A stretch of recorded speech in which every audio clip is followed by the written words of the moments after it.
Good morning students, dear students. हम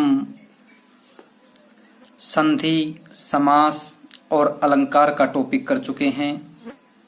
तो हमारे व्याकरण के ये 3 टॉपिक जो बड़े ही महत्वपूर्ण हमने सबसे पहले किए हैं।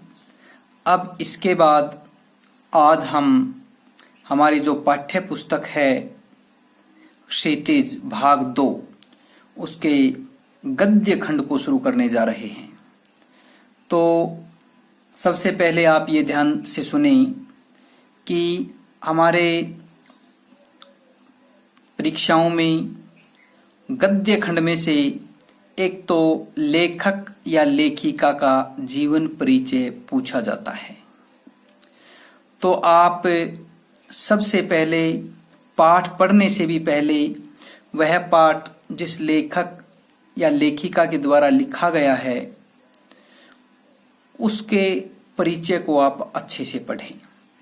मैं आपको पहले लेखक परिचय ही पढ़ाऊंगा और उसके बाद लिखवाऊं भीगा, तो आप उसको याद करें साथ के साथ। उसके बाद हम उसके द्वारा जो भी विधा लिखी गई है, वो कहानी है, व्यंग्यात्मक कथन है, संस्मरण है, रेखा चित्र है, कोई भी विधा है, वो हम पढ़ेंगे। तो आज इस पाठ्य पुस्तक में सबसे पहले आप जो स्वयं प्रकाश हमारे लेखक हैं, जिन्होंने यहाँ पर पाठ लिखा है नेताजी का चश्मा, जो विधा की दृष्टि से देखें तो एक कहानी है।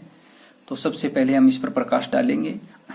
देखिए, स्वयं प्रकाश का जन्म सन 1947 में मध्य प्रदेश के इंदौर में हुआ। मैकेनिकल इंजीनियरिंग की पढ़ाई करके एक औद्योगिक प्रतिष्ठान में नौकरी करने वाले स्वयं प्रकाश का बचपन और नौकरी का बड़ा हिस्सा राजस्थान में बीता। यानी इन्होंने अपना अधिकतर जीवन राजस्थान में बिताया, वहां इन्होंने नौकरी भी की और इनका बचपन भी वहां पर बीता राजस्थान में ही। फिलहाल यानी वर्तमान में स्वैच्छिक सेवानिवृत्ति यानी अपनी इच्छा से सेवा से निवृत्त होकर रिटायरमेंट लेने के बाद वे भोपाल में रहते हैं। आजकल वे मध्य प्रदेश की जो राजधानी है भोपाल, उसमें रह रहे हैं और वसुधा पत्रिका के संपादन से जुड़े हुए हैं। एक पत्रिका है जिसका नाम है वसुधा, वे उस वसुधा पत्रिका का संपादन कर रहे हैं। 8वें दशक में उभरे स्वयं प्रकाश आज समकालीन कहानी के महत्वपूर्ण हस्ताक्षर हैं। यानी इन्होंने सबसे ज्यादा कहानियां ही लिखी हैं। उनके 13 कहानी संग्रह प्रकाशित हो चुके हैं, जिनमें सूरज कब निकलेगा, आएंगे अच्छे दिन भी, आदमी जात का आदमी और संधान उल्लेखनीय हैं। उल्लेख हमारी संधि में भी हमने पढ़ा होगा। उत्जमा लेख व्यंजन संधि के एक नियम में करवा था आपको, यदि तय के बाद लय आए तो तय का भी लय हो जाता है। अब यहां मान लो ये उल्लेख शब्द है तो उत्जमा लेख हो जाएगा। उल्लेखनीय है, उत्जमा लेखनीय, उल्लेखनीय। संधि को ध्यान रखना। उनके बीच में विनय और ईंधन उपन्यास चर्चित रहे हैं। उन्हें पहल सम्मान, बनमाली पुरस्कार, राजस्थान साहित्य अकादमी पुरस्कार आदि पुरस्कारों से पुरस्कृत किया जा चुका है। इतने सारे पुरस्कार इनको पहले मिल चुके हैं। तो ये मानिए कि ये हमारे 8वें दशक के उभरे हुए और अच्छे लेखक माने गए हैं।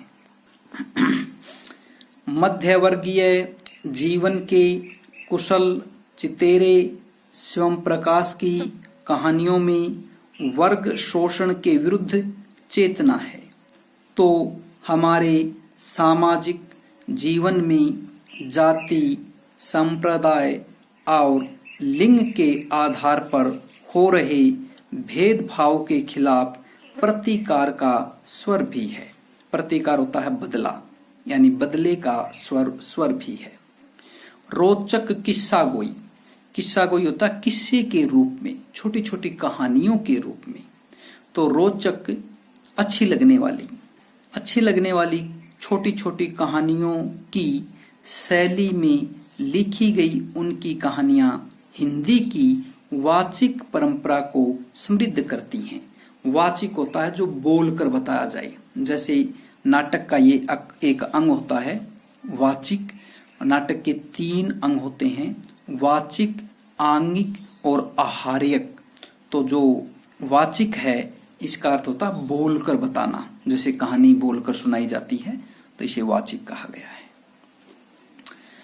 चारों ओर सीमाओं से घिरे भूभाग का नाम ही देश नहीं होता।